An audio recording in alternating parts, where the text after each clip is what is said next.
Level 1, the aspirant. You're 16 years old, and your brother is the most respected man on the University of Benin campus. Not the smartest, not the most athletic, the most respected. When he walks through the Faculty of Engineering, people move. When he sits at a table in the cafeteria, the table fills. He wears a black shirt on certain days, and everyone knows what it means, and no one says it out loud. You visit him on a Saturday. He buys you jollof rice from the canteen and asks about your secondary school exams.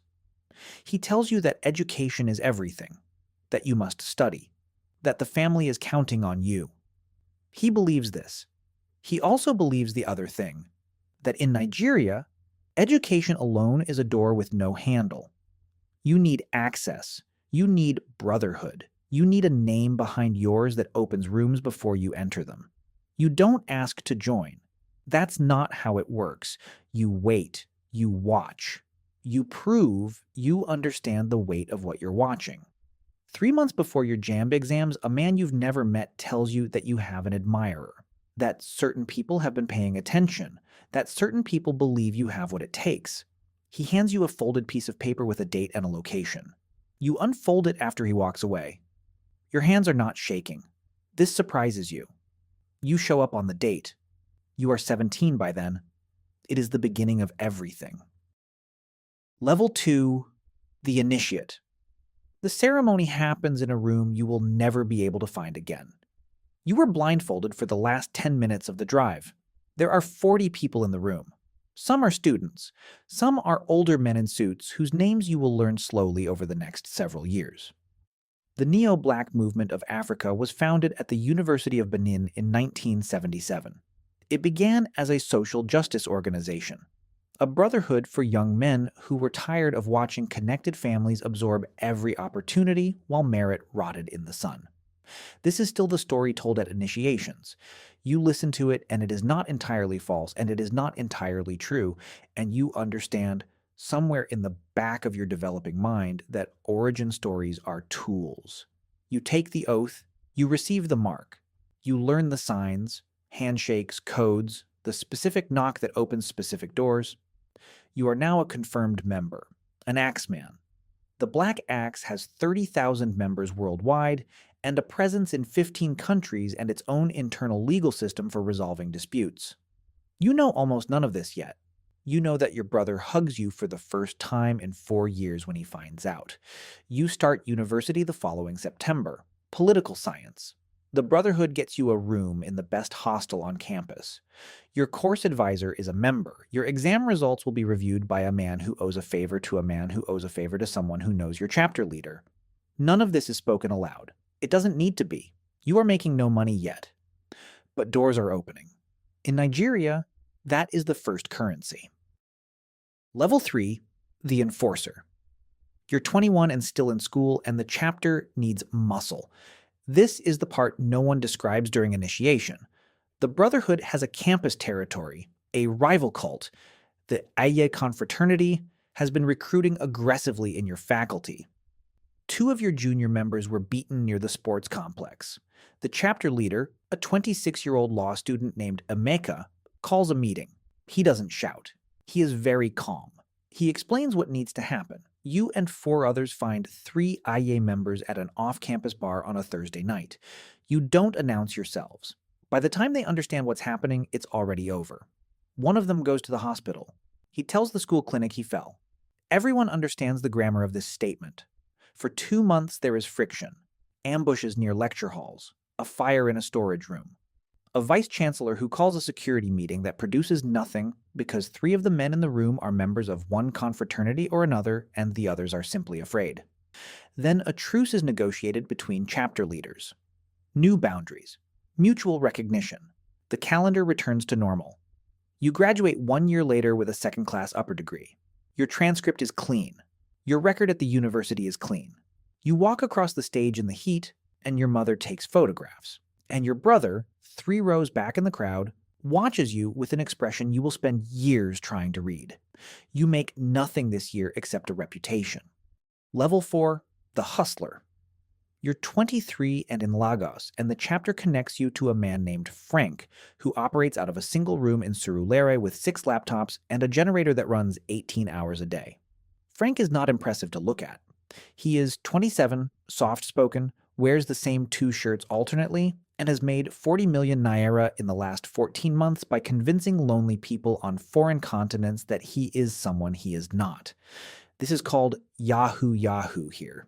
G work. The boys call it hustle. The government calls it wire fraud. The Americans call it romance scam, business email compromise, advance fee fraud. You call it Tuesday. Frank teaches you the architecture. You build a persona, American usually, sometimes British, a widowed engineer, a military officer stationed abroad, a successful divorcee who found your profile and felt something he hasn't felt in years. You inhabit this person so completely that after 3 weeks, you sometimes forget which browser tab is you. Your first target is a retired school teacher in Minnesota named Patricia, 61 years old, widowed, 2 adult children who live in different states. You spend 6 weeks building a relationship with her. Daily messages, voice notes disguised with an accent app, a photograph sourced from a stolen Facebook profile of a man in Ohio who will never know his face traveled to Lagos. Patricia sends you $800 in gift cards the first time. She apologizes for not being able to send more. You tell her it means everything. You feel nothing except the exchange rate calculation running automatically in the back of your mind. By month 4, Patricia has sent $14,000. She believes you are coming to visit in spring. She has told her daughter about you. Her daughter is suspicious. Her daughter emails the photo you've been sending. Reverse image search. She finds the Ohio man's profile within seconds. She calls her mother. Patricia stops responding. You move on. There are always more Patricias. The internet is an ocean, and loneliness is its permanent weather system. You make 8 million naira your first year. You buy clothes. You send 600,000 naira home to your mother. You tell her your tech consulting business is growing. She thanks God loudly on the phone. Level 5. The Specialist.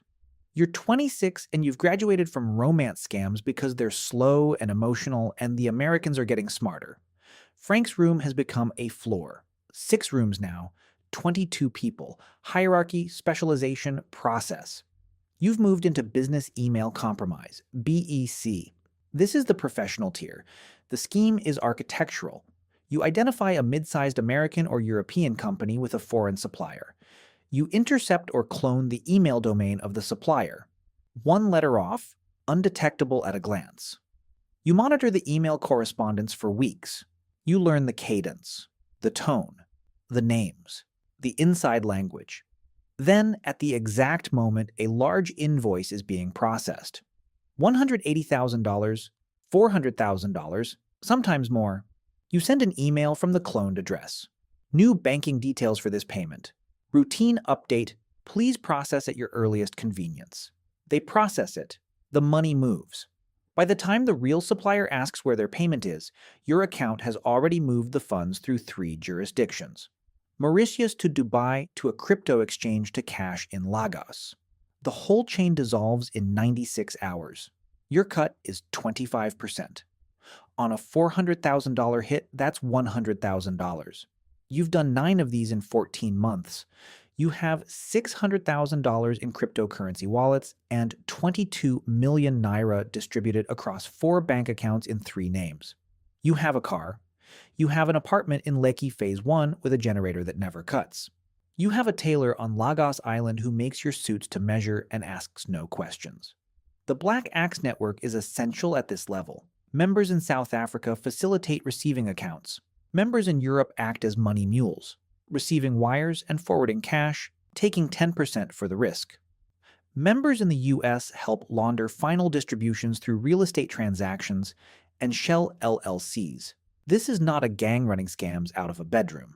This is a distributed financial crime network operating across the SWIFT system, and you are one of its more productive nodes.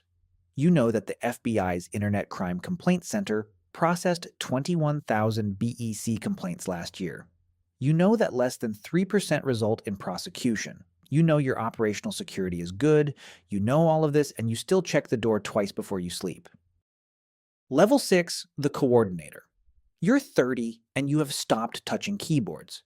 That is the first sign of real elevation in this world, the moment someone else does the work and you manage the architecture.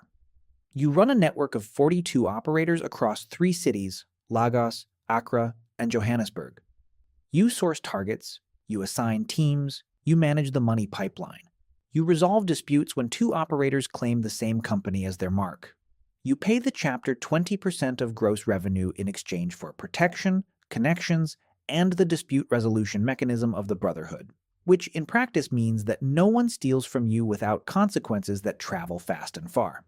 Your legitimate face is an IT consulting firm registered in Lagos, and a second entity in the UAE that provides digital marketing services. These are not fronts exactly. They do real invoicing, real work, real clients. They also receive occasional wire transfers from holding companies that exist only on paper in Seychelles. Your accountant is very good and charges accordingly. You attend an axe event in Abuja, 500 members, businessmen, politicians, a federal commissioner, 3 state legislators. You sit at a table with men who make policy and men who move drugs and men whose specific crimes would be difficult to name but whose wealth is conspicuous and whose phones never stop. Everyone knows what everyone is. No one says any of it. The food is excellent. The speeches are about unity and brotherhood and the advancement of the African man in a world designed against him. You believe some of this, most of it.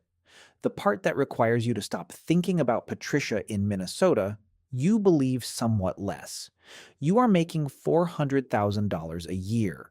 Not all of it is converted. Some sits in crypto, some is in a property in Dubai acquired through a broker who doesn't ask. You have a passport, your real one, that you no longer use for travel because Interpol has begun building a picture and your name has appeared twice in FBI intelligence reports, which you know because a contact in the Nigerian Economic and Financial Crimes Commission forwarded them to you for 500,000 naira each. You are 30 years old. You are extraordinarily careful. You are not careful enough. Level 7, the international operator. You're 34 and you are no longer based in Nigeria.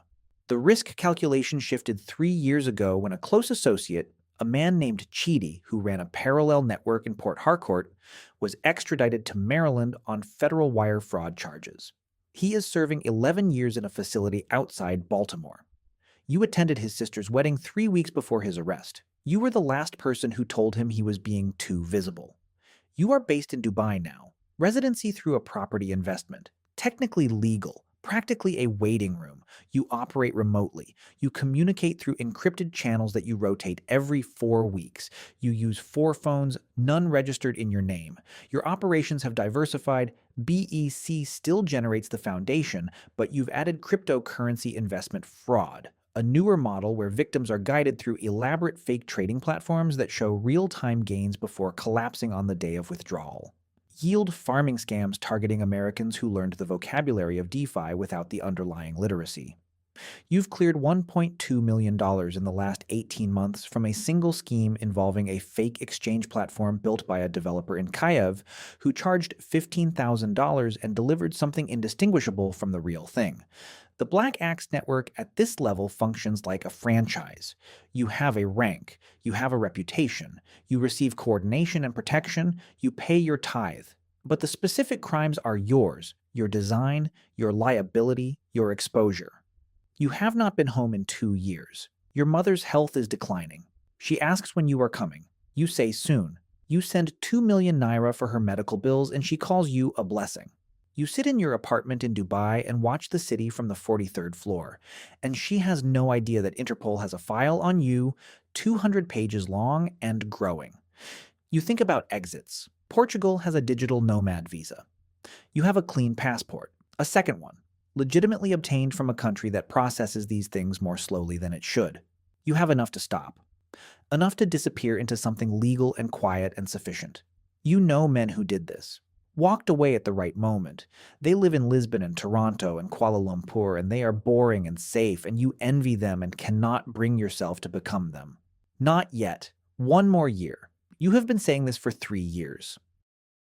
Level 8, the end. It ends on a flight from Dubai to Istanbul. You are not running. You have a legitimate reason for the trip. A property viewing, a meeting with an associate. You are not careful enough to know that your associate has been cooperating with the FBI's International Fraud Unit for 4 months, and that the meeting itself is the mechanism, and that Interpol coordinates with Turkish authorities whose willingness to detain pending extradition requests was confirmed before your ticket was purchased. They are waiting at the gate, not at customs, at the gate before you land. This tells you the intelligence was tight, someone who knew your seat number. The Turkish officers are professional. They do not explain. You do not ask. You spend 11 days in a detention facility in Istanbul that is not unpleasant and is completely irrelevant to what comes next. The extradition takes 3 months. Your lawyer, a Nigerian British dual qualified barrister who has done this before, files everything that can be filed. It delays nothing by more than 6 weeks. In February, you land at Dulles Airport in restraints. A federal marshal processes you in a room with no windows. You are 40 minutes outside of Washington, D.C., and you have never been to America before. The indictment is 34 counts: wire fraud, money laundering, conspiracy, aggravated identity theft. The government's loss calculation, the number they will read to the judge, is $4.3 million across 180 identified victims. Patricia from Minnesota is on the list, victim number 7. Her loss is listed as $14,000. Seeing the number makes something move in your chest that you cannot name and do not explore. You take a plea, 12 years. You will serve 10 with good behavior. You will be deported immediately upon release. Your assets, the ones they can find, are seized. The crypto wallets, which they partially cannot. The Dubai property, which was held in a name they traced. The Lagos accounts, which the EFCC freezes in coordination. You are 34 years old. You will be 44 when you walk out of a federal correctional institution somewhere in the American interior. Your mother will likely be gone by then. Your brother, who went straight, who taught secondary school in Benin City for 11 years, who called you once a year and said only, "Be careful, be careful, be careful." Your brother does not visit. He sends a single message through your lawyer. It says, "I always knew it would end like this. I just hoped I was wrong." You read it twice. You fold the paper. You put it under your mattress. The blackaxe does not mourn individual members. The network notes your absence, routes around it, and continues. New operators in Lagos and Accra fill your volume within a quarter. The fraud economy of the internet is not diminished by your removal from it. There are an estimated 480,000 active BEC operators worldwide. The FBI recovered $433 million of $2.9 billion in BEC losses last year. The math is not difficult. Somewhere at the University of Benin, a second-year student is being handed a folded piece of paper with a date and a location. He has good grades. He has a hungry family. He has watched the right people walk across the right rooms. He is being told that education is a door with no handle and that he deserves better than what Nigeria has prepared for him. He is not wrong about any of this. That is the most dangerous part.